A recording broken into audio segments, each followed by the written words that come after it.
Yeah, calisthenics number 12. Yeah. Fly robotics. Bifocals, my only purpose is to feed the locals. I'm spreading love when I see you and gotta approach you. I see the goodness in you, I wouldn't John Wick you. I know you hustling for your family just to pay the fiscal. I see the God up in you, He bless your physical. While we navigating problems, pay the fiscal. I see the God up in you, bless your physical. I don't know what's going on, y'all. I don't know what's happening right now. The music just playing for no reason. Let me try to stop this for a second.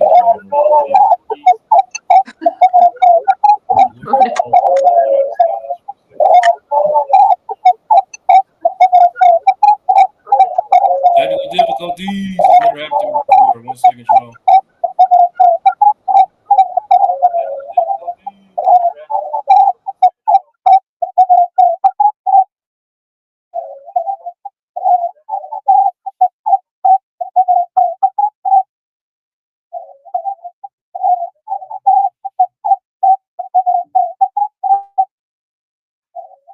I don't know where it's coming from. Okay.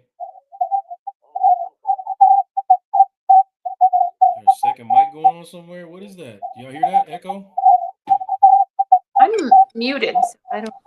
Yeah, I muted everybody, so it's definitely something on my end. I'm trying to figure out what it is, y'all. I'm sorry. Check behind your browsers. Check behind them. Sometimes I put things up on another browser. Can you check behind your browser? Check behind them. Sometimes I put things up on another browser. You have another browser up because it's reverberating. Yeah. There we go. Got it? That is live on another page. My bad, y'all. Hey, okay. Welcome back, y'all. Thank y'all for being patient with me. Welcome back to Vulnerabilities and New Sexy. I'm sorry about the little hiccup. We finna roll. We finna have a conversation. And, this week we're diving into something really timely and transformative. We want to try to get beyond the gender wars here and start learning how to uplift each other as Black men and women. There's a lot of podcasts and shows out here that push these narratives that often pit us against each other. And that's really not helpful. It's not really pushing us forward. And, we need to understand how to get up, when the real healing really happens. So today, we're going to sit down, we're going to listen, we're going to speak with intention. And I'm joined by 3 brilliant therapists, Ms. Felice, Britt, HighTower, Jeanni Johnson, and my brother, Dr. Sekou. And you'll learn more about them as the time goes on. No big grand introductions tonight. But let's explore, man. Let's talk about what it truly means to understand each other and how we get into this, how we get out of this little rut that we're in, where we're having conversations that don't matter. Earlier today, we were talking about going 50-50 in relationships. And my take on it was, if you're going 50-50 or you having that conversation about going 50-50 in a relationship, you're already losing, right? You know what I mean? Like, you're already losing. So we behind on the thing. So I'm going to start with you, Dr. Felice. I'm going to ask you, what do you think, how do you believe women develop the understanding for what they want in a partner? Do you understand what I'm asking? Yeah. Where does it come from? Well, first, we have to see it modeled. And one of the things that we lack in a lot of Black women's homes, and I can't say all, and I'm so encouraged by this new generation and the fathers and the families that are coming out of it. But growing up, most of the people that I grew up with, we were all from broken families. And so, I shared with you on the different podcasts, how I have a history of trauma, and I witnessed trauma. I witnessed domestic violence in my home. And I didn't see my mom and dad interact in a healthy way. So where am I supposed to get that data? Where am I supposed to get that training if I don't see a healthy relationship out the gate? And so it has to be modeled. And if it isn't modeled, then our elders have to come back and impart to us. and educate and teach us how to have healthy relationships. And that's also a big key as to why a lot of Black women don't know how to be. You know, we have some idea of what we want to be, but it's coming from LMN, or it's coming from Hallmark, or it's coming from BET and those crazy shows, you know, about what they think love, romance is about. And so it's not, you know, and then it depends on if you grew up in a spiritual background, you're hopefully trying to do it in a biblical way. But I also think that the church in a lot of ways has failed us in showing us how to be women to our men, and how to be wives, and also bringing the church into the 21st century and having real conversations about the struggles of people trying to have healthy relationships. And so, you know, that's a great question. I think that it has to be modeled. Yeah. If you don't see it, you can't be it. And Jeanni, let me ask you, as you stand here today, the woman that you are, how did you develop your own personal understanding about what you wanted in a partner? I mean, through the years, not the understanding that you have now, but as you were growing up, how was it developed, and how was it made its way to what it is today? Absolutely. Well, I think, Felice was correct in saying that the initial model that I received came from my parents, came from watching my mother. And then as I grew and grew more comfortable with the other women within my family, was watching, her mother, my grandmother, watching my father's mother, watching my sisters. I have an older sister, and then it became watching friends and understanding friends and their patterns, and then eventually you have your own relationships. Some of us had the luxury of being sort of late bloomers, and so kind of like participating in the relationship situation later on in life, when there maybe was more development or more of a sense of an understanding of our own identities. And I think that is something that is really important in creating space for understanding what you would want to see in someone else, is understanding first who you are. So I think my development, took that trajectory in a way that was a healthy one, that felt, like you're doing the best you can with what you got. Yeah. As you were talking, and I was about to ask Dr. Sekou a question, I want to follow with you real quick and ask you, and Felice too, how did you develop the understanding of the kind of woman you wanted to be in a partnership? So Go ahead, Jeannie, and I'll come back to you, Felice. Oh, sure. Absolutely. I think, so many different spaces to pull from. First off, the reader is the leader. And my entire life, I've been someone who has been fascinated by books, by stories, so all different types of relevant stories that I've read since I was really young. Are your introduction in some ways to womanhood from a cerebral standpoint. But again, I would go to and would never deny the pivotal influence of my mother. She is the epitome of femininity. She is a loving, kind person who is accepting of those flaws, um, recognizes and has insight to those flaws, and has grown, I think, so incredibly, since I was a young person. So I certainly look to her. I dreamed to look like her. I dreamed to speak like her. I dreamed to write like her from a really very young age. I wanted to be my mom. So. Okay.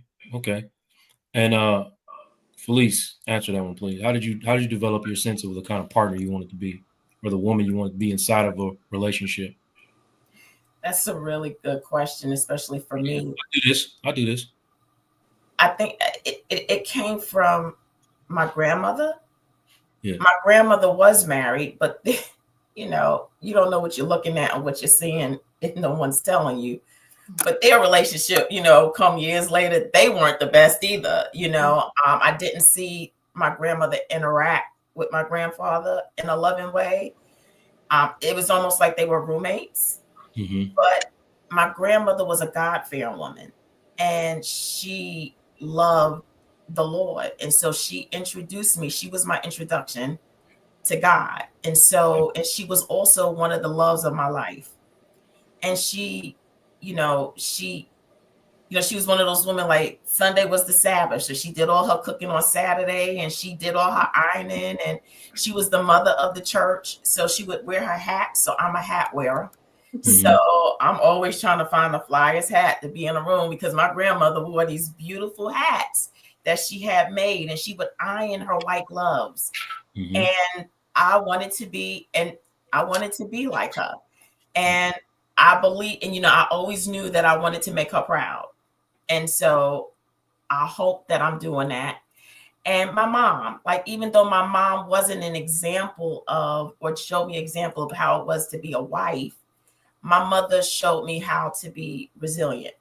And she showed me how to persevere and to never give up and to follow your dreams no matter what life throws at you. And so it really wasn't, my modeling wasn't necessarily around a relationship with the man. It was mostly about how we survive and thrive in this world as a strong Black woman. And so I had to develop on my own, like what it was I think I wanted to be. I do know that I wanted to be a woman that was respectable. I do know that I wanted to be a woman that held her head up high, that had morals and values. And I wanted to be someone who was intelligent. Education was very important. And so one of the things that my dad did do for me was he introduced me to books. And so, I did know that I wanted to be as educated as I possibly could, as well read as I could possibly be. And in my way, that was the loving kind of thing that my father was able to give to me and show me. Okay.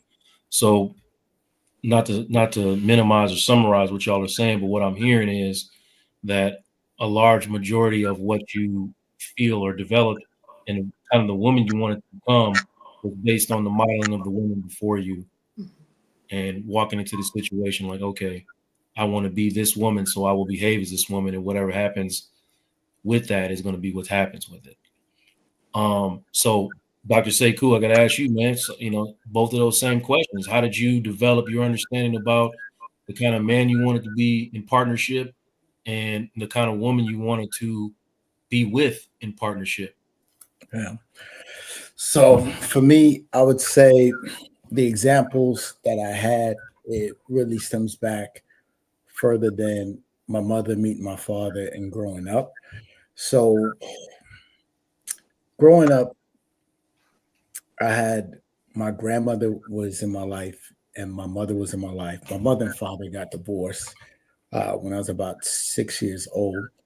But my great grandfather was a veterinarian back in his home country in Georgetown, Guyana. And he was a well-respected type of individual.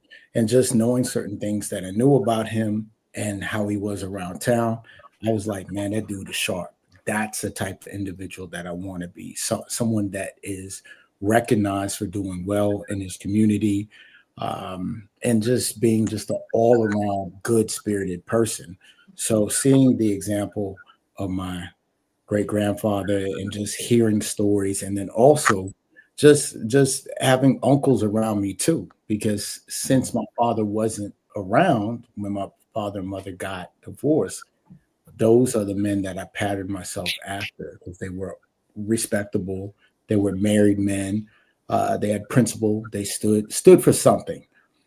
And then having a wonderful mom that I did have, she had always raised me to be a respectable young man, open doors for ladies, and be that type of person that you would want to be, So when I look at certain things and I think about a partner, and my mom was a very hardworking, ambitious woman, I've always surrounded myself around ambitious, intelligent women that work hard, that they don't mind just getting up and grinding.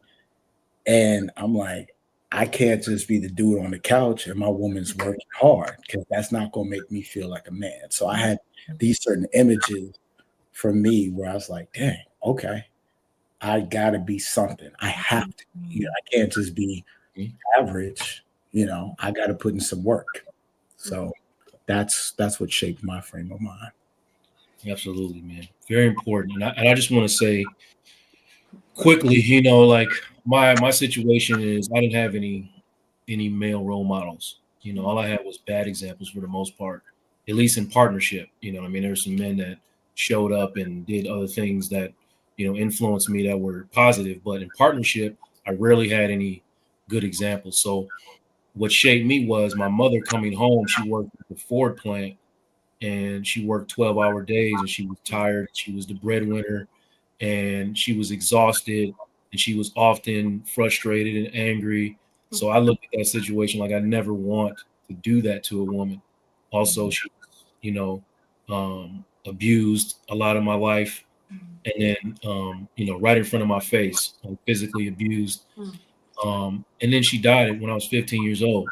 So that does something to, you kind of want to save your mother, I guess, so to speak. Traditionally, you just want to save your mother.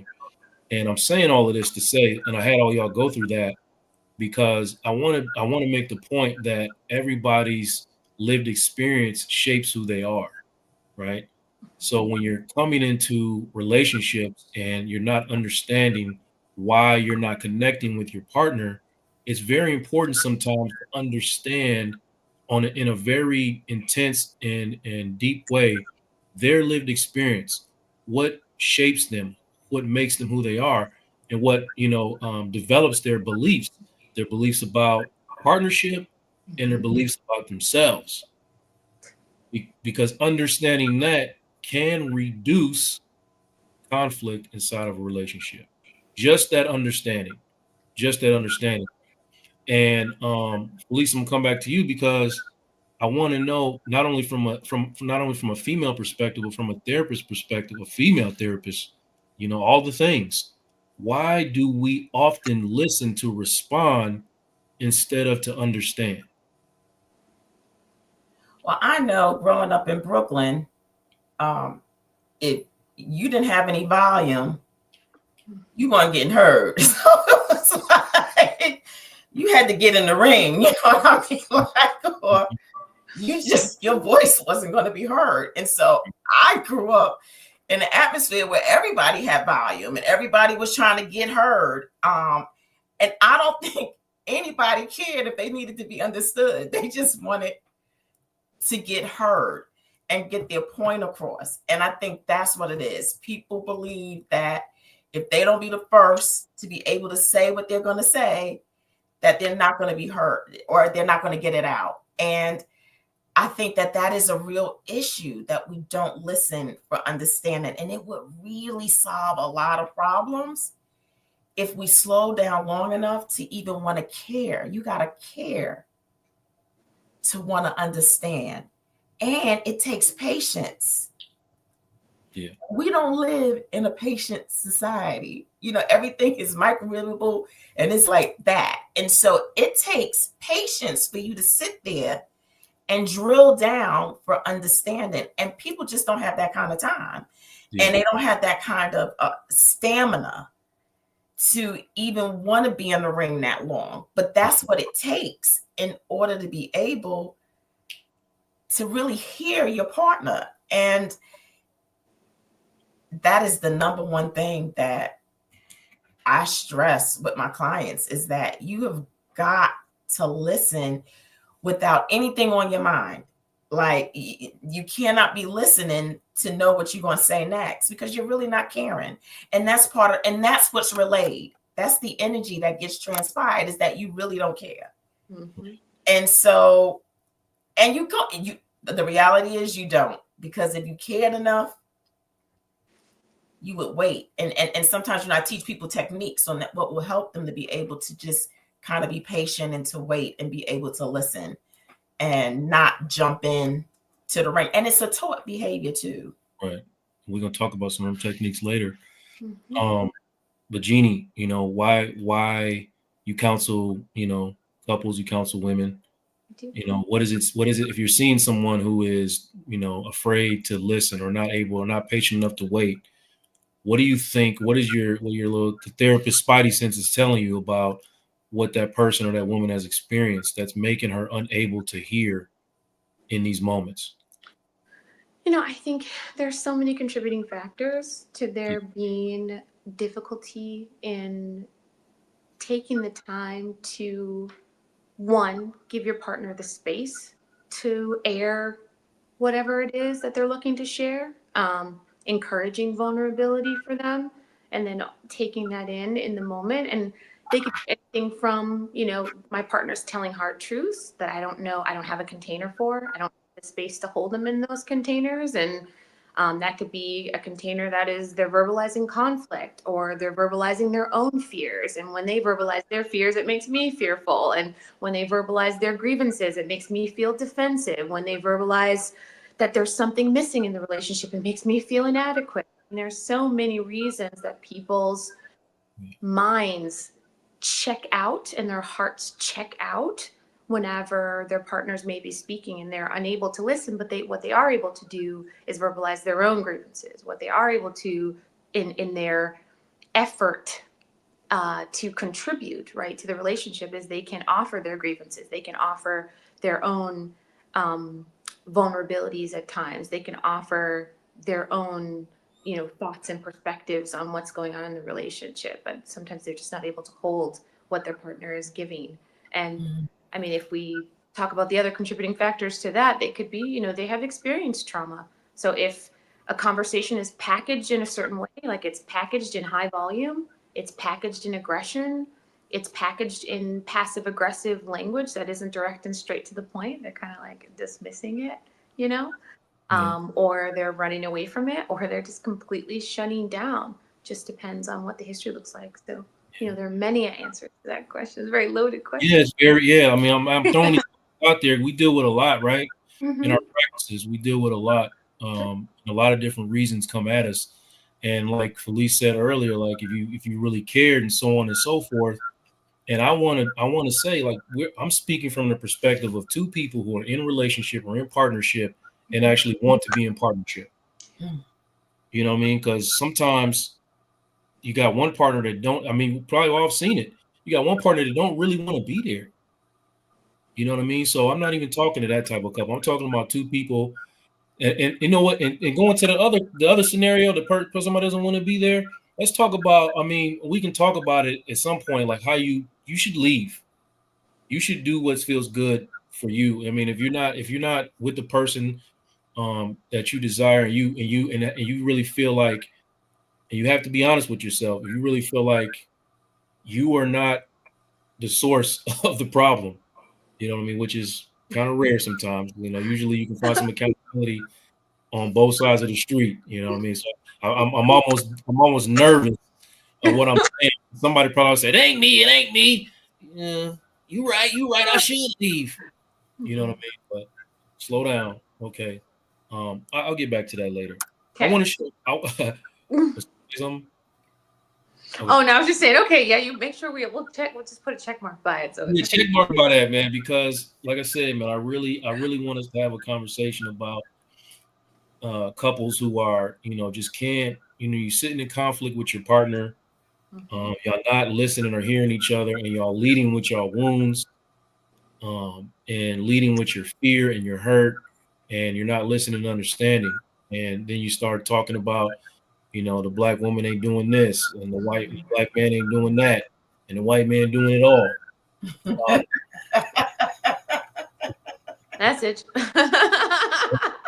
Which is really what's happening to us all. The white man is doing it all. It's really we would get down to the nitty gritty of it and the history of it.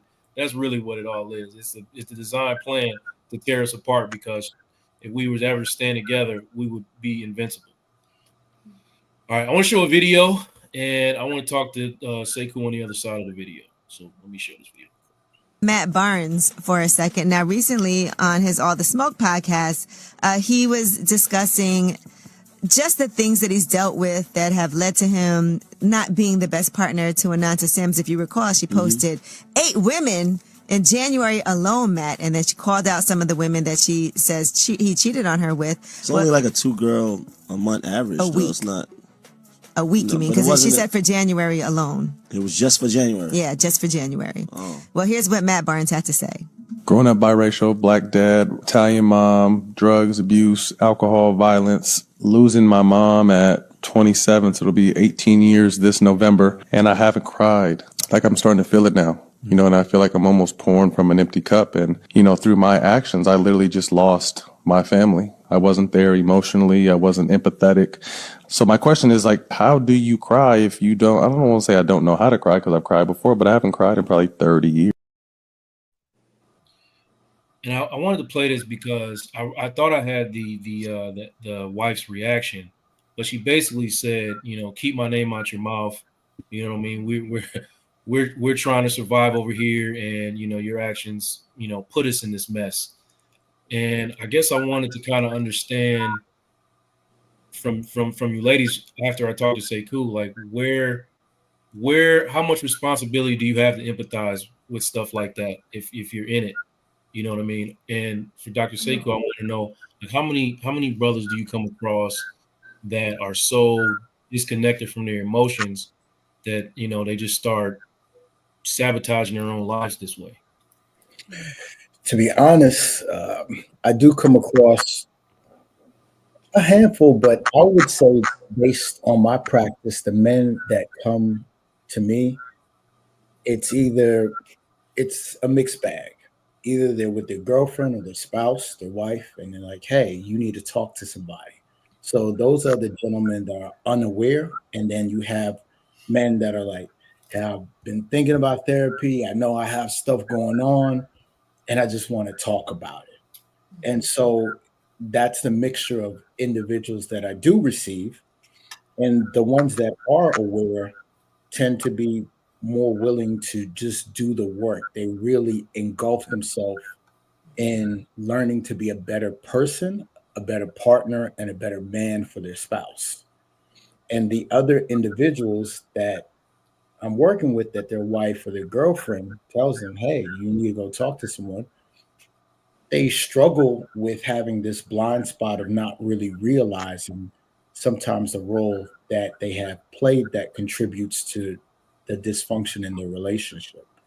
But if they're coming, they're willing to really have a better insight, and they're willing to work on changing their behavior.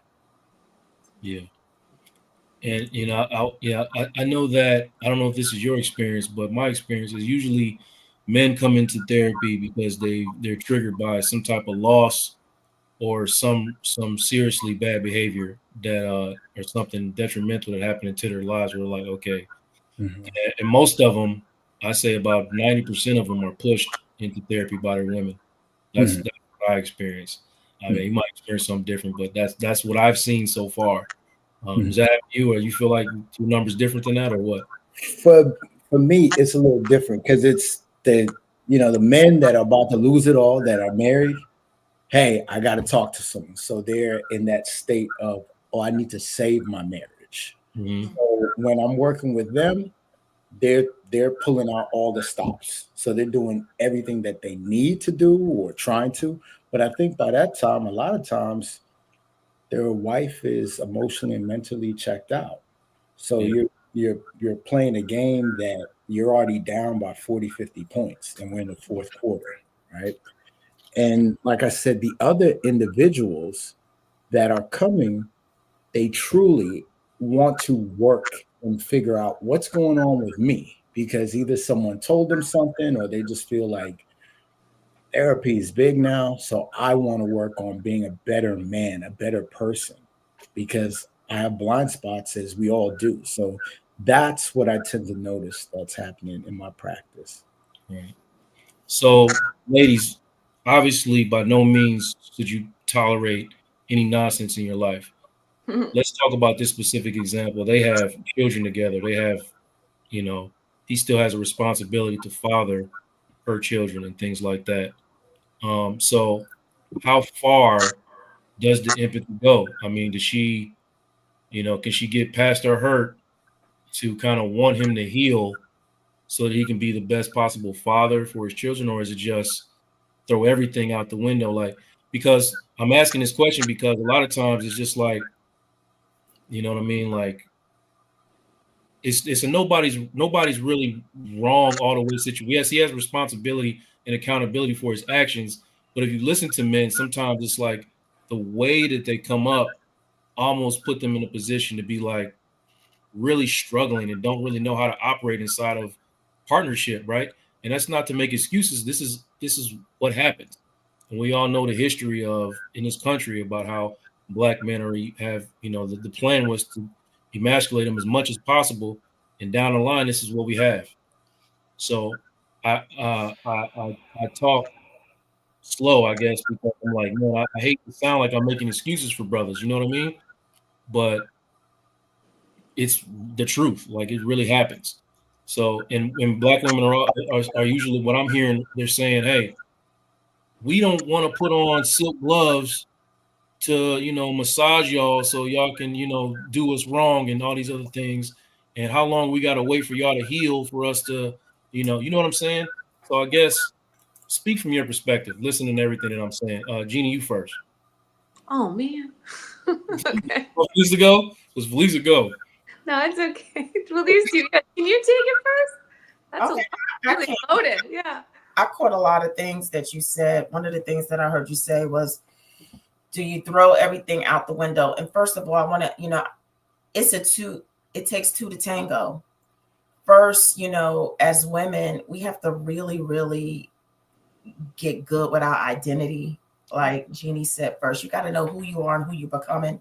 You have to understand your value and your worth. And we got to stop dragging these men to the altar when we know they don't need to go. All right. Like stop dragging them. Stop manipulating them. Stop doing all these crazy games to get them to the altar. Because if he's not ready, he's not ready. And, I tell a lot of my clients, God wasn't at your wedding. Like, you ain't asked him about that dude before you went, and he ain't coming. And so, he wasn't there.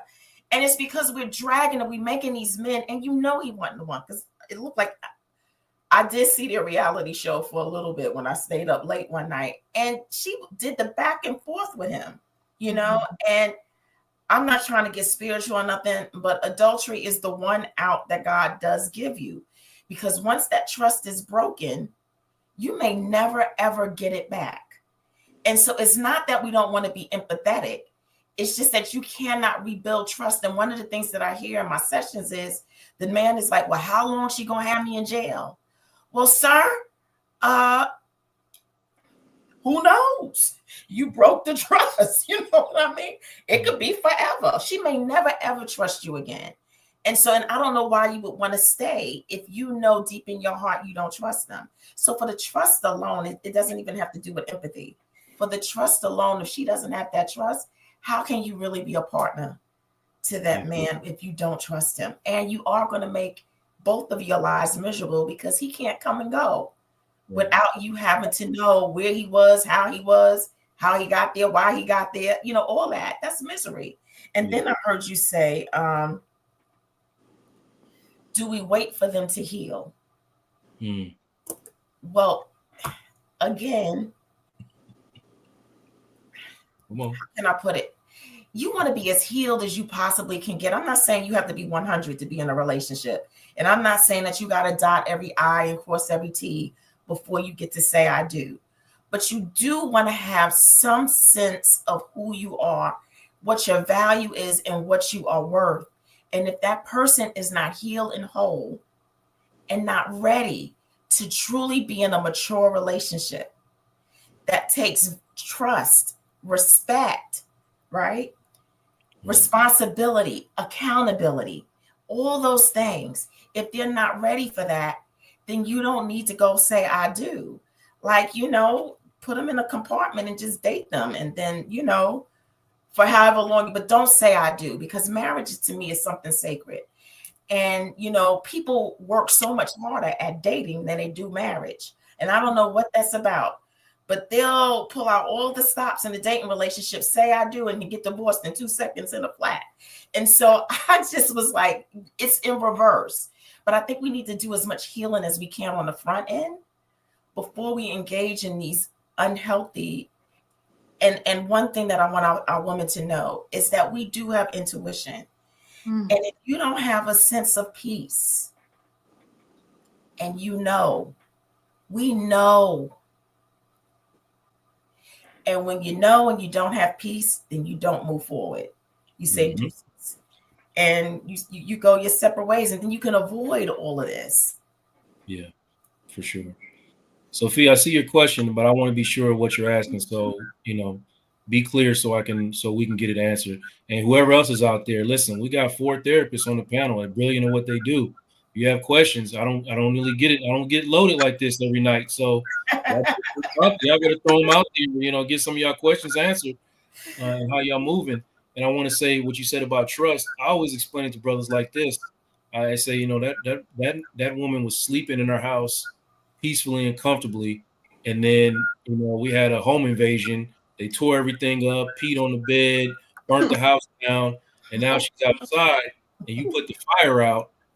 You didn't put up new walls, new doors, new windows, new locks, new security, but you wanted to go back in there and sleep. You gotta update your security. You gotta update your security if you want that woman to go back in that house and sleep soundly. And they usually connect when I tell them that, because you're right, Felice. They always asking, well, when is she gonna forgive me? When is she gonna move on? Did you change your security? Did you update your security? You know what I mean? Did you do all of these things? So Jeanni, are you ready to answer the question now? Yeah, I'm ready. Oh my God. And Felice, Let's go. Yeah, just so honest, and there is this, I think I want to agree that there is this responsibility that I think both partners have to understand what they're coming into the relationship with. So what they're holding. I think when we talk about, you asked about the empathy, to what level should the empathy essentially exist from women toward men when there is an understanding that a man is struggling with his past and struggling with his identity in the present time. And I think Felice was so great in clarifying that these are 2 separate considerations, right? You can have a high degree of empathy for someone. You can understand that I have my problems, I have my shortcomings. There are ways that my past and things I've been through are influencing me in the way that I behave. And that same thing exists for my partner. So I can empathize with what's going on for them. However, that is not to be conflated with the degree to which I should trust someone, not to be conflated with the degree to which I should maintain in a relationship with someone, not to be conflated with the degree to which I should enter into a relationship with someone who is struggling with those kinds of issues. I think that because there is such a lack of education surrounding what interdependence really looks like, right? What interdependent relationships look like and how healthy relationships function, especially in all communities. This is all communities. I'm not even going to highlight the Black community because I see white community, these things happen, Asian community, Latino community, everybody is dealing with similar things. And the issue is this. The core issue exists as I have not created and established and understood in my adult life the framework that I need in order to engage in relationships. So I want, bigger than to be someone's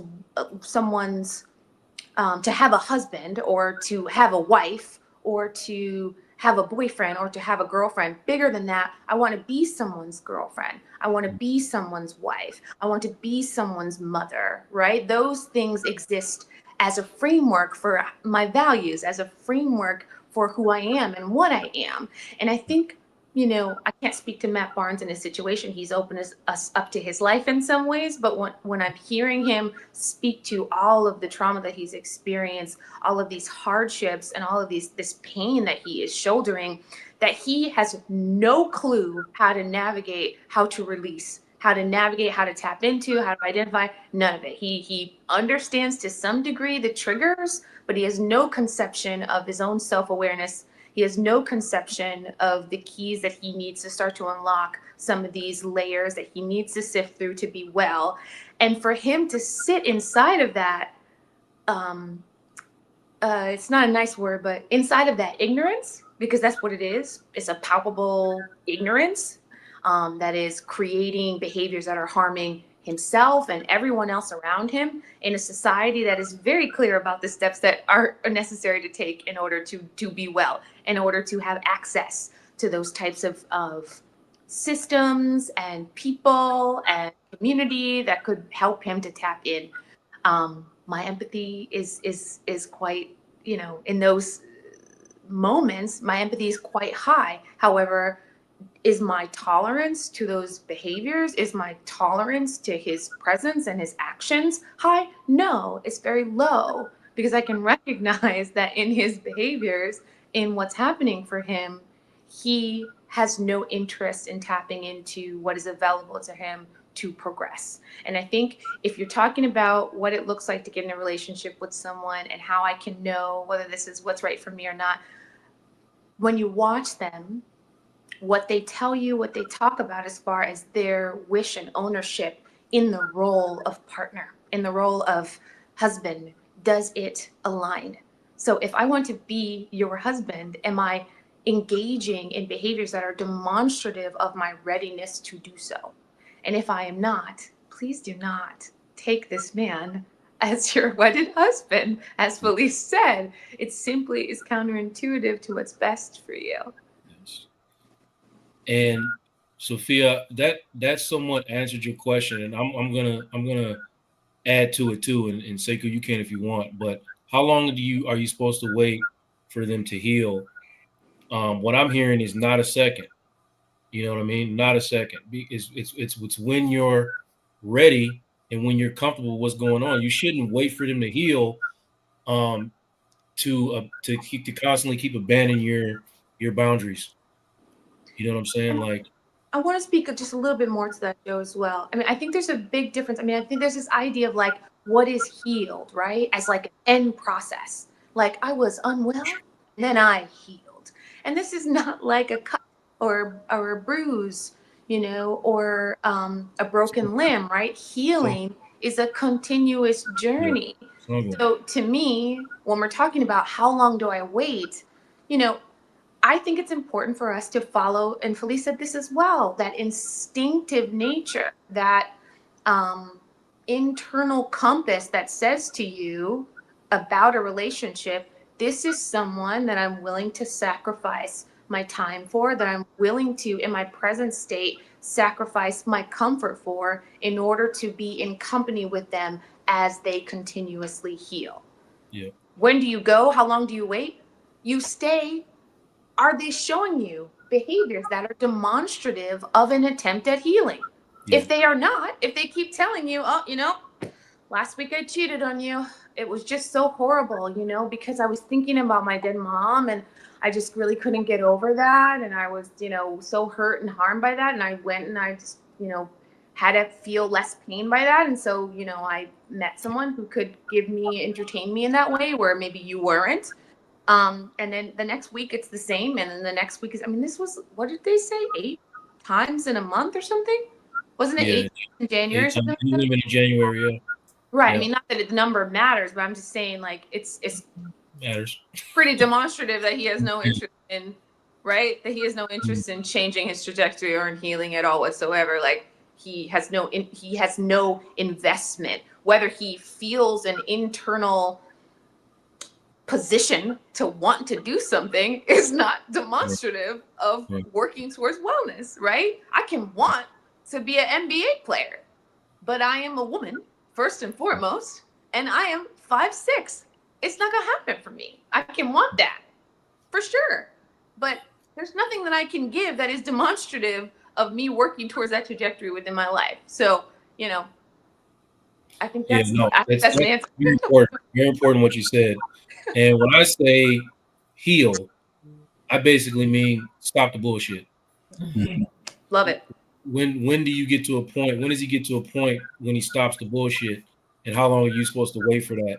And I say you don't wait for him to stop the bullshit. You basically, you stand on. You gotta take some accountability for the boundaries that you didn't stand on.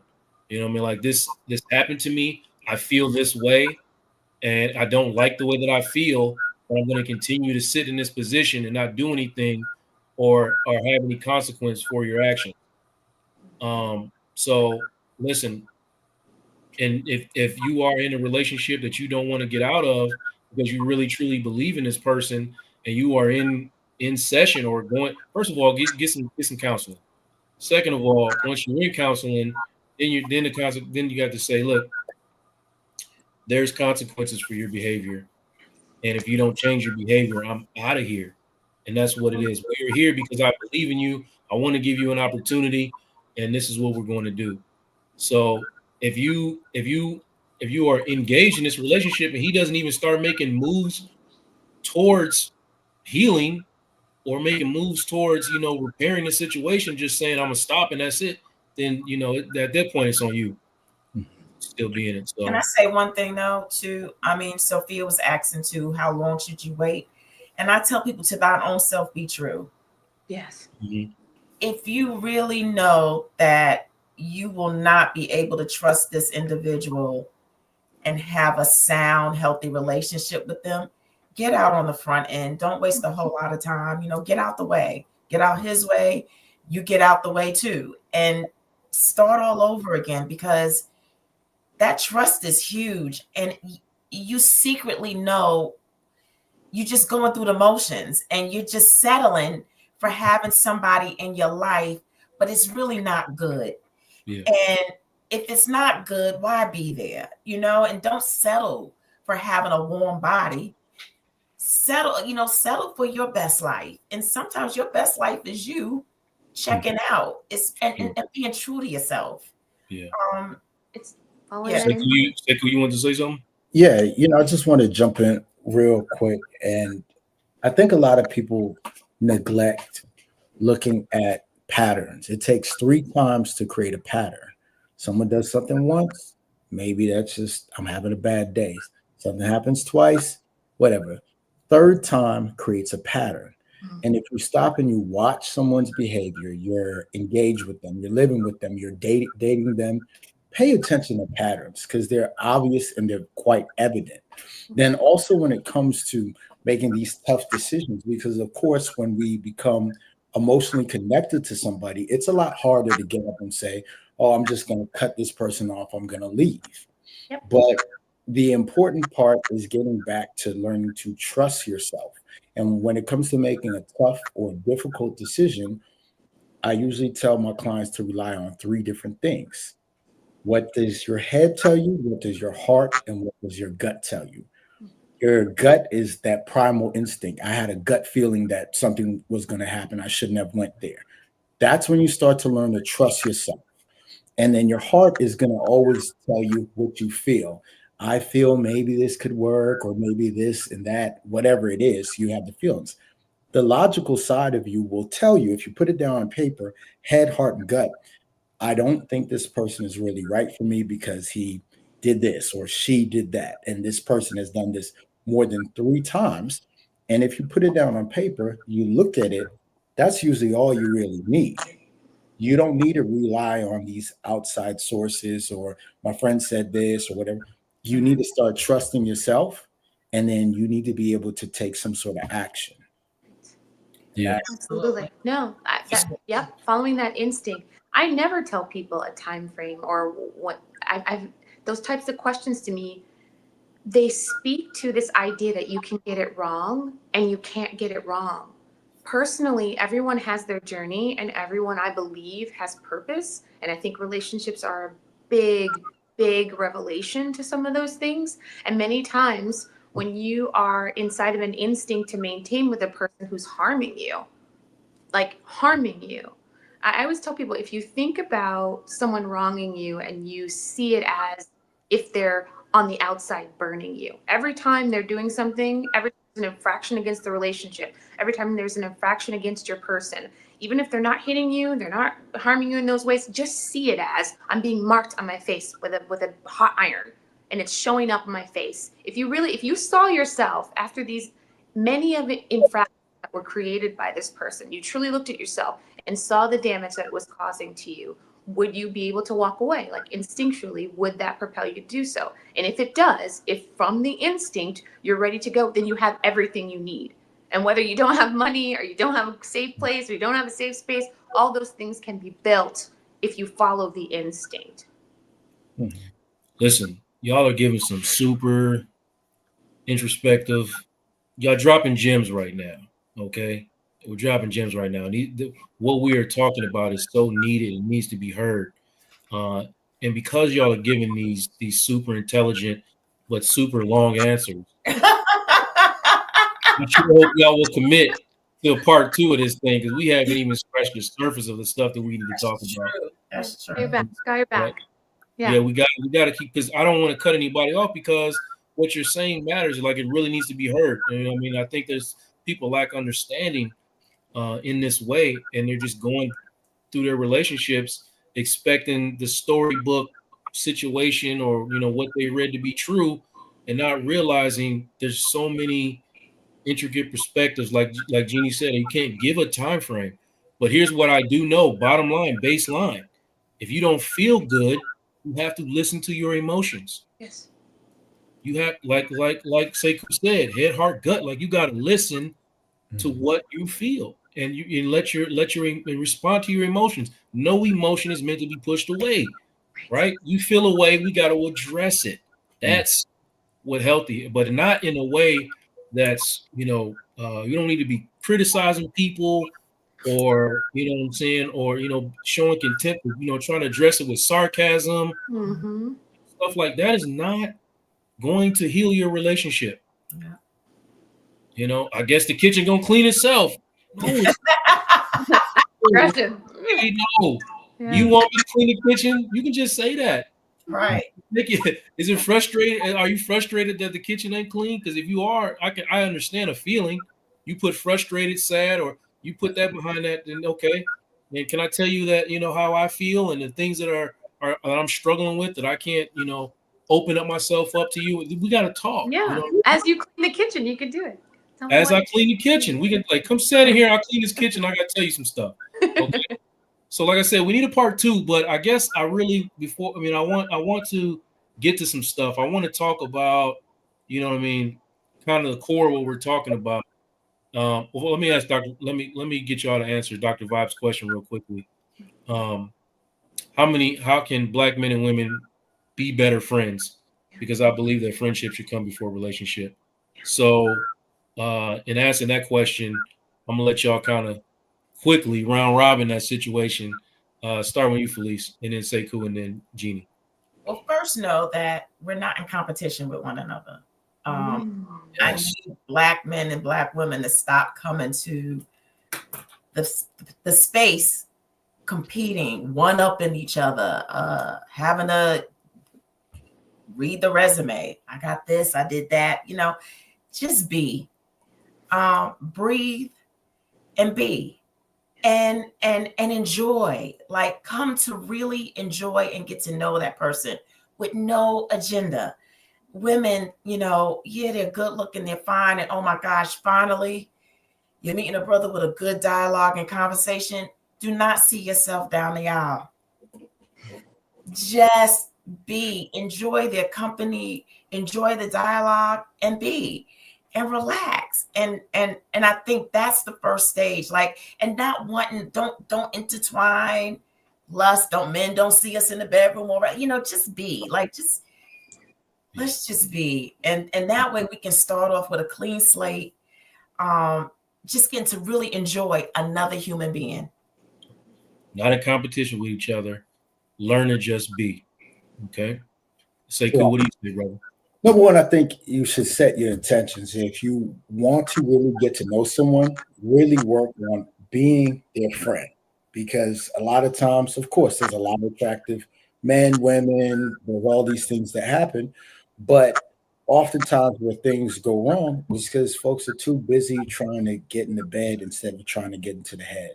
Yep. And really get to understand a person.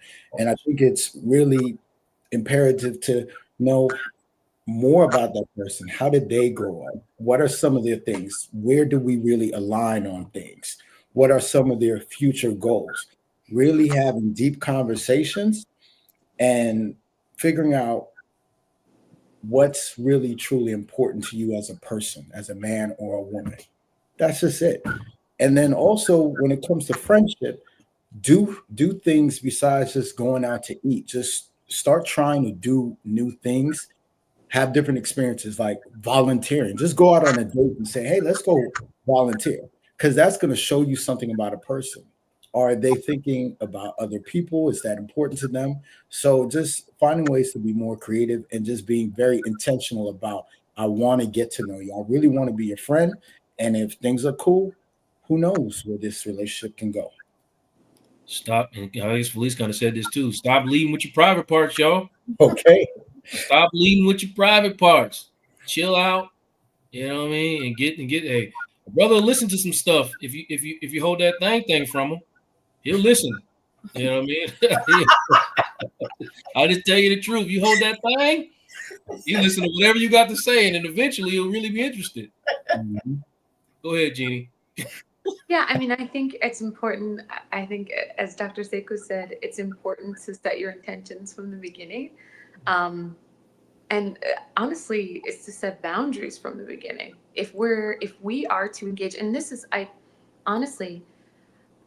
great question, because I think it is very difficult at times for men and women to be in relationship with one another. I myself personally, struggle with a more conservative understanding of relationships, and that, in my adult life, it can be very difficult to have males in my life who are not professionally bound to me, because values don't necessarily align in the things that are really core related to friendships at times. So I think that's important. Understanding the values of the person, recognizing that, if we are to engage in a friendship and that's what this is meant to be, it needs to be clear, and the lines need to be very clear, and the respect needs to be there. So, when I'm saying to you, I don't take phone calls from men after 7 p.m. who are not my man. You're not calling me after 7 p.m. because it's inappropriate, and you should not be calling or texting me at that time frame. You're not taking it personal because you recognize, oh, I'm a friend, and friends respect the boundaries of their friends. And the same as me. I'm not calling someone's home, to get a hold of them at some indecent hour, or, looking to have access to them that is inappropriate based on the relationship. So I think it's good boundaries. It's being intentional and being clear about those intentions. It's respect, showing deep, deep, deep respect for a person and their understanding of the friendship and what it means, and then understanding each other's values. I think many people break down and can't maintain friendships because honestly, they don't even understand their own values, and they don't even understand what they want and what the framework of friendship even looks like. What is it to be a friend to someone? To be a friend to someone is to create a community around that person. To be a friend to someone is to be there to support when there is a need and when there is not a need. To be a friend is to be able to anticipate what someone wants, what someone craves, to be able to show up platonically in moments where they may be very vulnerable, talking about all different types of subjects. There are very taboo subjects. So what are we saying? Men and women can't ever talk about sex? Men and women can't talk about, who are friends, can't talk about what's going on in their lives? Okay, is that a real friendship? Is that a true friendship? Right. It's important to understand these things. Yeah, that's what I was going to say about understanding yourself. That was an important part. But question about the boundaries: is it okay do you have an obligation to explain your boundary, and is it okay to ask why?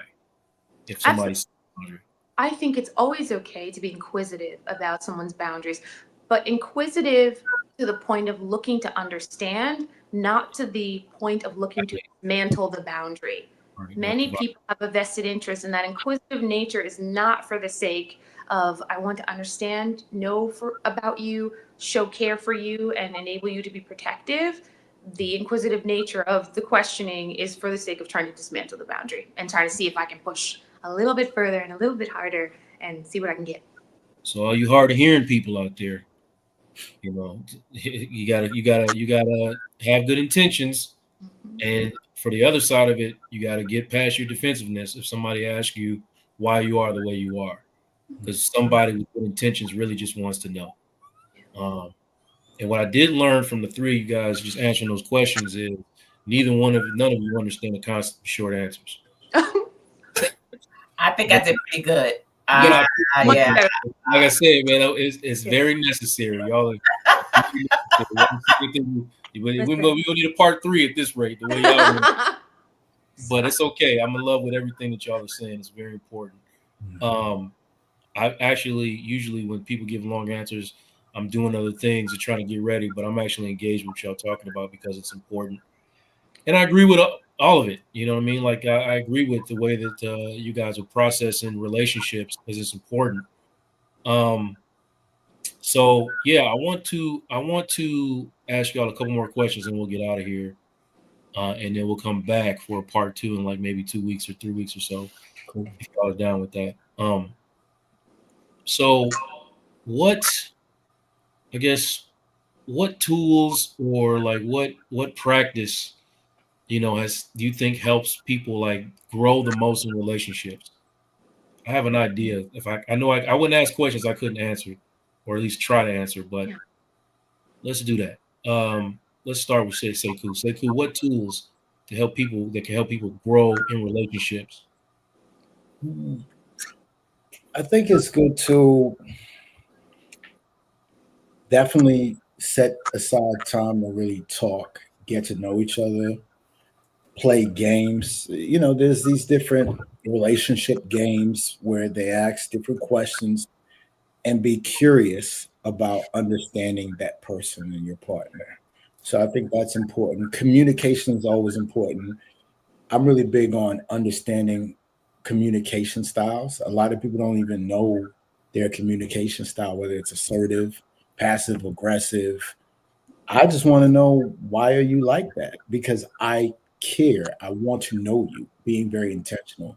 So I think just always being curious about your partner and doing these things to get to know them.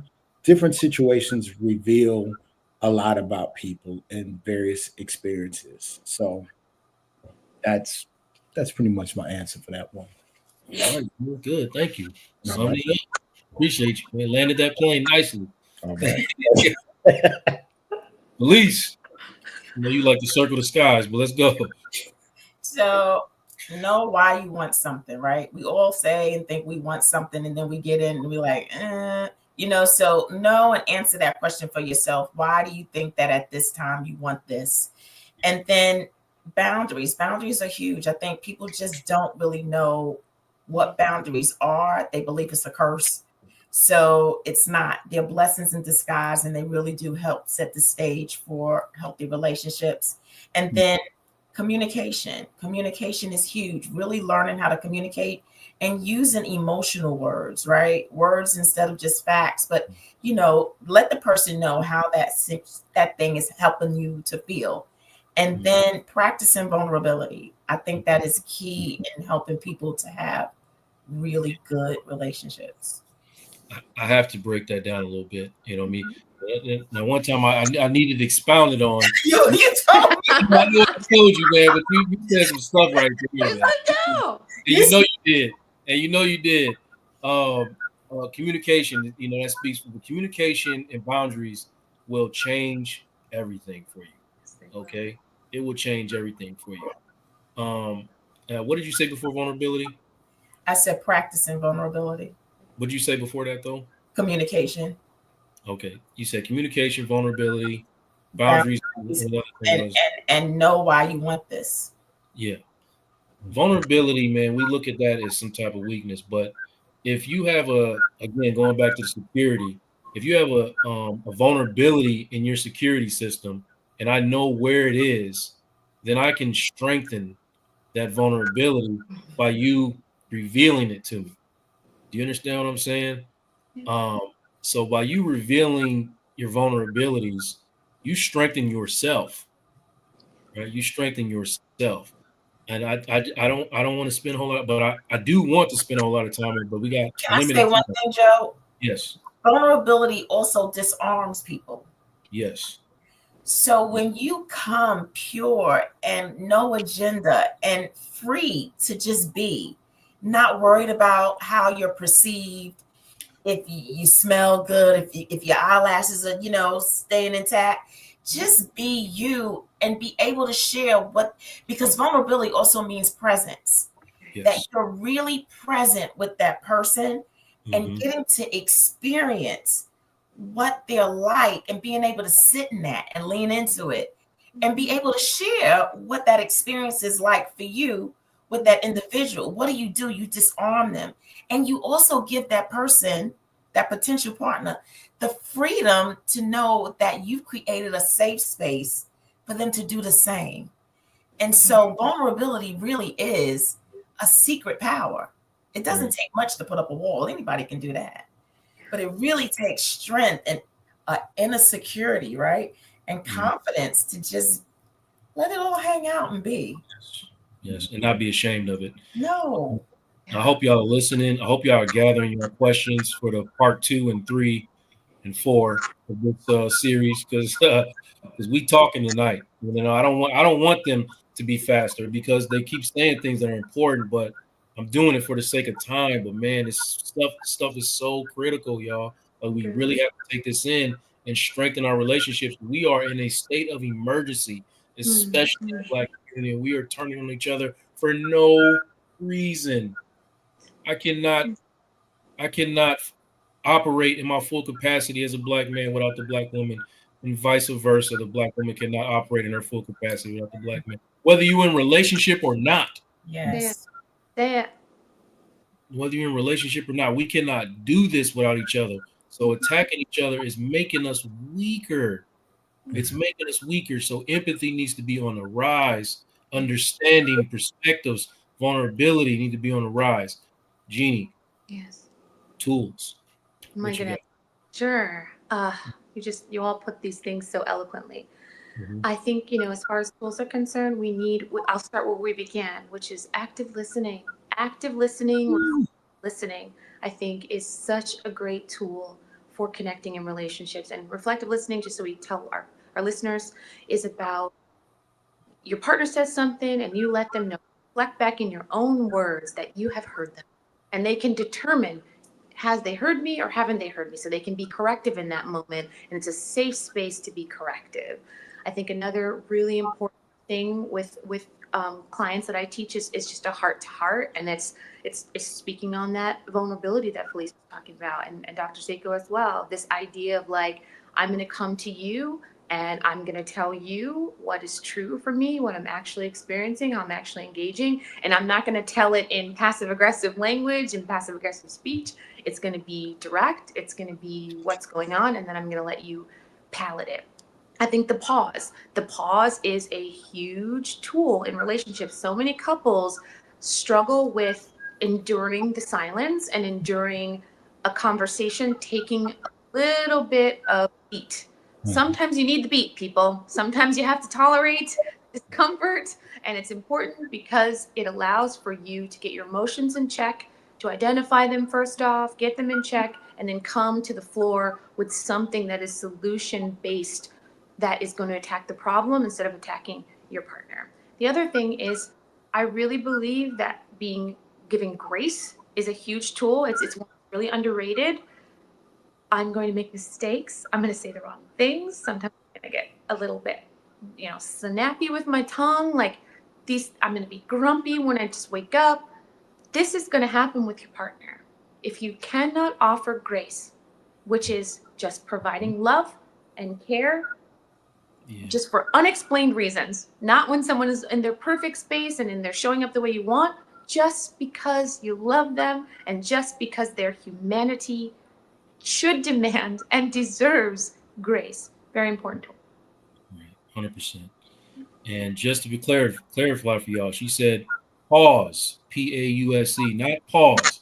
Put your hands to yourself. Yeah, no pause. Take a beat. Not do beating, okay? Keep your hands to yourself. I gotta clarify because some people look. She said put the pause on you. No, not what she said. All right, listen. I'm gonna get y'all out of here if y'all don't mind. Can I just play one video for y'all, get y'all reaction, and get y'all takeaways, and we get out of here? We good? Yeah. Okay. I know Felice was sleeping. I'll get you out of here, Felice. You want me to provide safety for you, but you cannot reciprocate it for me. I deserve to feel safe too. A number of Black men internally, their internal world is not safe. And yet you want me to provide you with safety that I don't even know for myself. When I say to you that you've harmed me, you give me this rigmarole, that's not safe. When I tell you I'm tired, you get so wrapped up in your responses that you don't even give me the space to be fucking tired. That's not safe.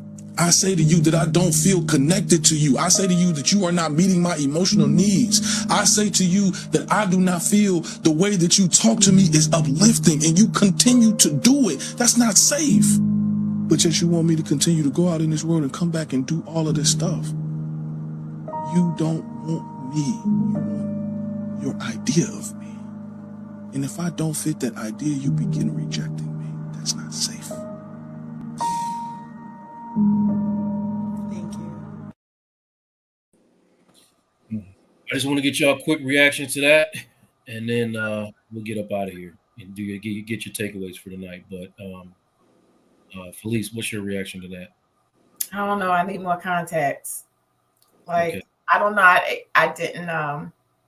I didn't buy it. Some of the things that he said, I needed more context from it. And That's interesting. yeah, I think the music helped, possibly draw people in.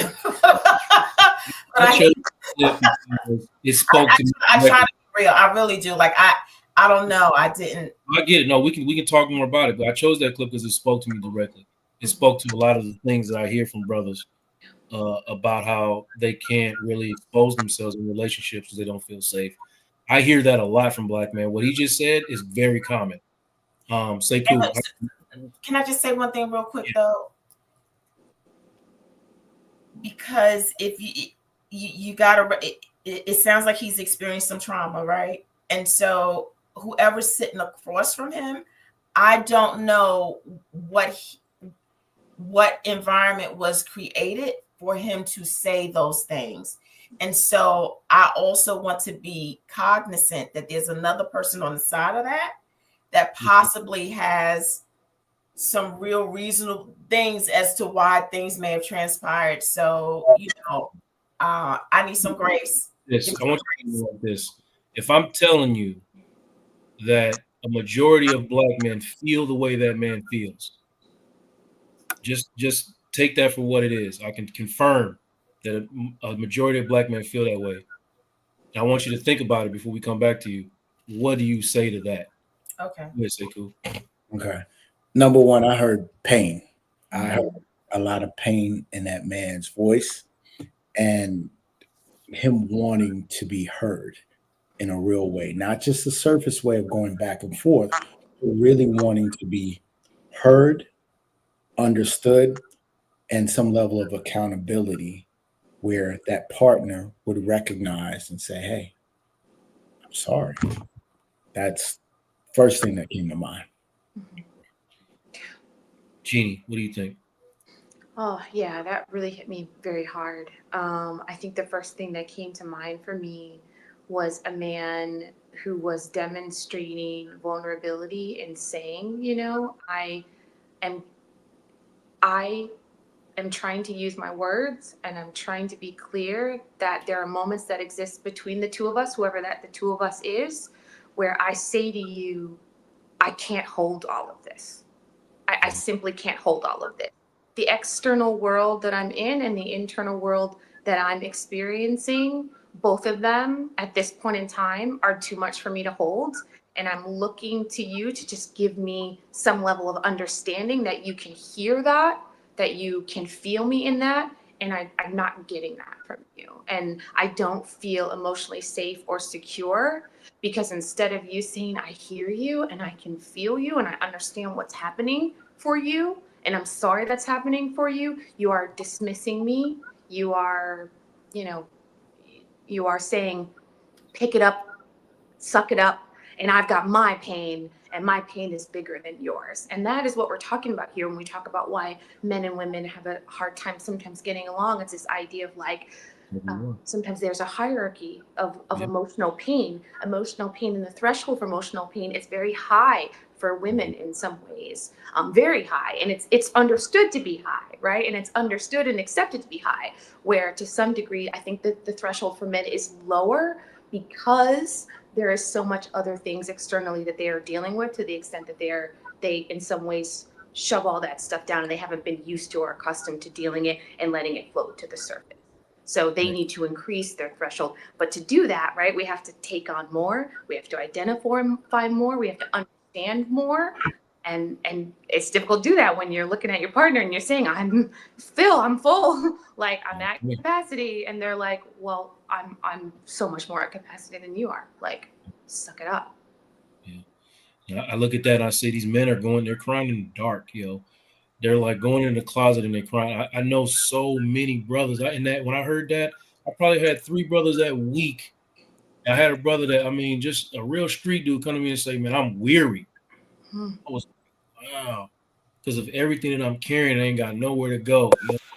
I got nowhere to go, and no one is listening to me. Mm-hmm. I listen to that and I say, man, yeah, brother, I've been there, and I don't know hardly any black man that hasn't been there. So when I put that out there, because I know the common response that I get when we say that, if from conversations with black women, are me too. So now when we at a standstill, right? So we like, damn, you hurting, I'm hurting. We not listening to each other. You got things that you're struggling with. I got things that I'm struggling with. How do we get together and be able to lift each other up in these moments? You know what I mean? This is kind of what I'm talking about when we're having this conversation. I was having Felice, you was there. I was having a real hard day one day, and I was trying to say some stuff on one of these shows, and my feelings got completely dismissed. And the response was, just suck it up. Like, your feelings don't even matter. Now, that might seem like a little thing. It's not. I'm a crybaby, and I might say a little thing, but I felt so dismissed. It just triggered all types of pain that I had been going through in that moment. I had shut down for a day after that. It Wow. really triggered me. You know what I mean? Like, because it's like your feelings don't matter. But I also, as a therapist, want to know what you're feeling as a woman, not as a therapist, but as a husband, as a man. I want to know, okay, so how can I get to you what I'm feeling, what I'm experiencing, and still let you feel seen and heard in the moment? That's what we might have to tackle in part 2. You know what I'm saying? Because we got to really be able to hear each other so that we can lift each other up and not attack each other. Definitely. Felice, you processed it now. What you thinking now? I'm thinking, thank you for, some other input. Like, and so I'm extremely, transparent and honest. Like, I just got your pain, right? I got your pain more than I did that TikTok thing, right? So, and I'm just keeping it real because I have more context and understanding, and I really can see and feel the pain. And so y'all give me some grace, because I don't do TikTok. I know they be editing stuff. Like, I was like, okay, and the music came in. I was like, all right. So like, I'm so serious. But I felt, so Joe, I felt you. Okay. I really did. And thank you for giving me that context. And because I really do think that we as women, we need to know that, we need to hear it, but we also have to have a space that is conducive for us to be able to receive and hear you properly.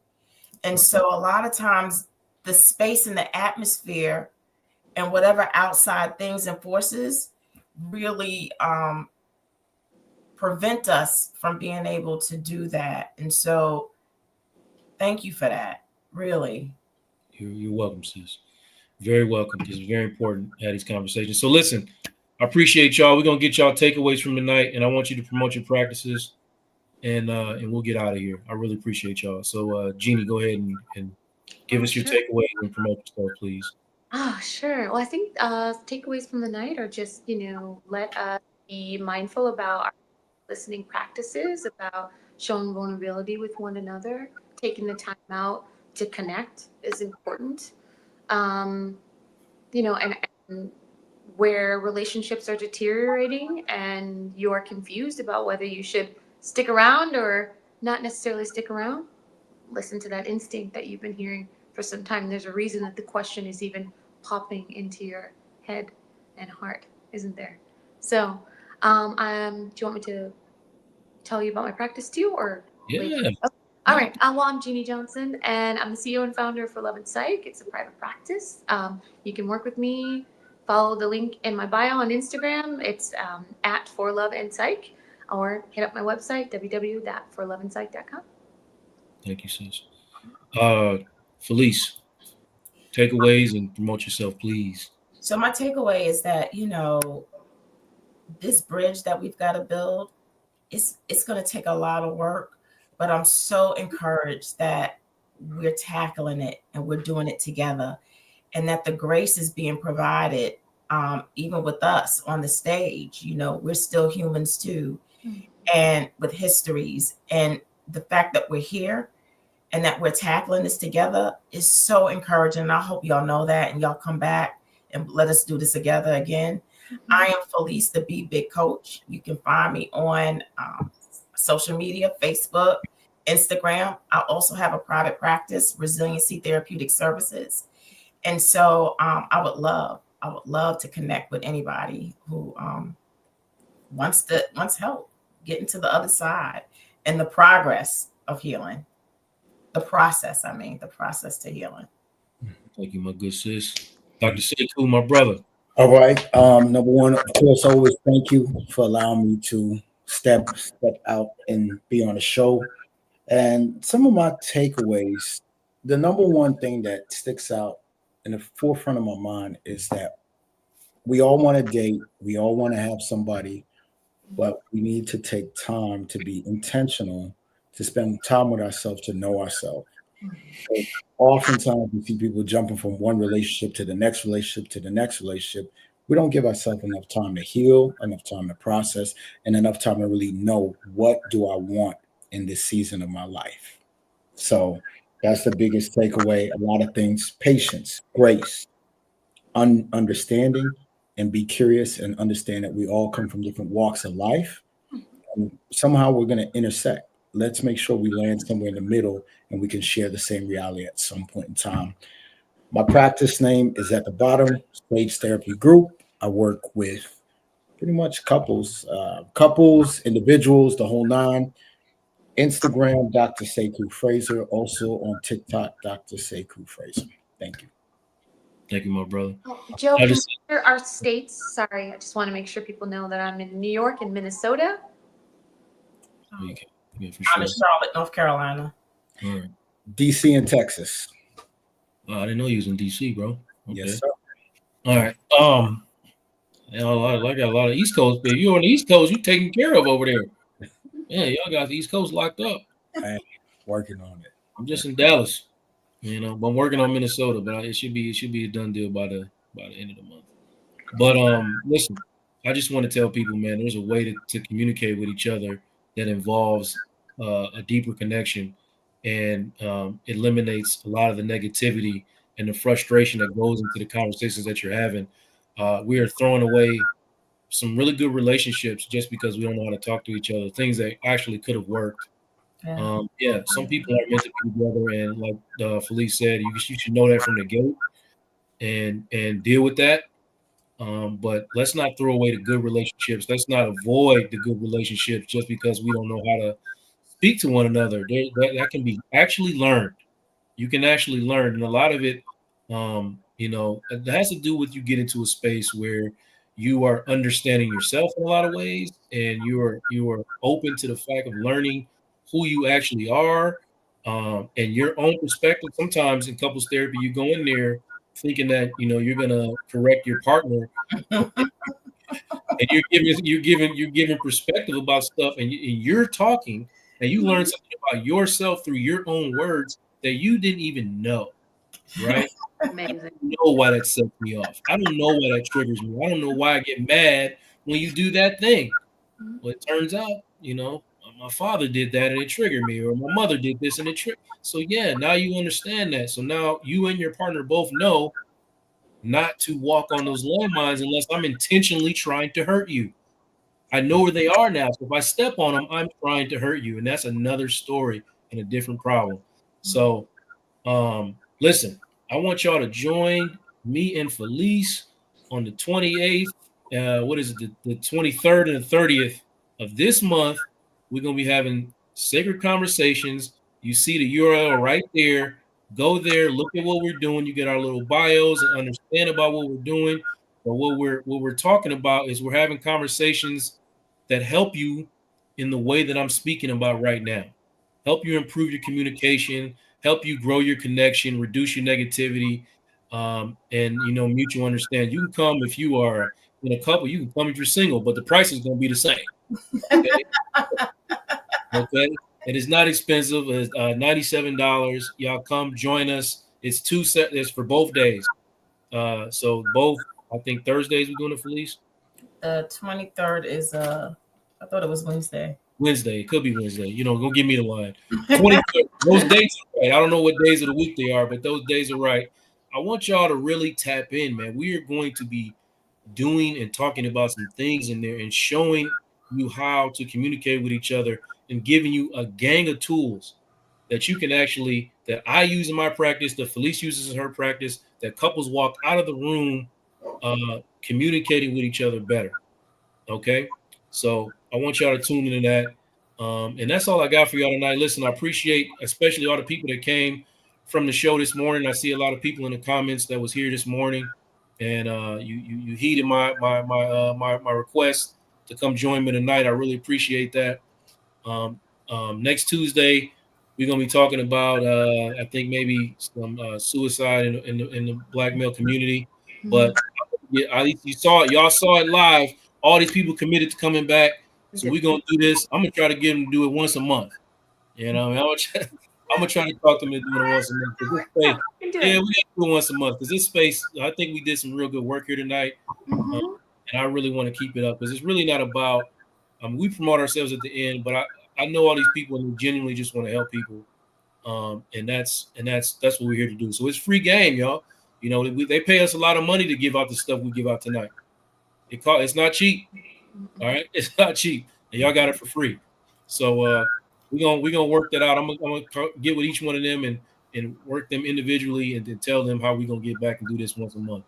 But until then, y'all have a good night. I love y'all very much, and see y'all next time. Peace. Bye, Jeff. All right.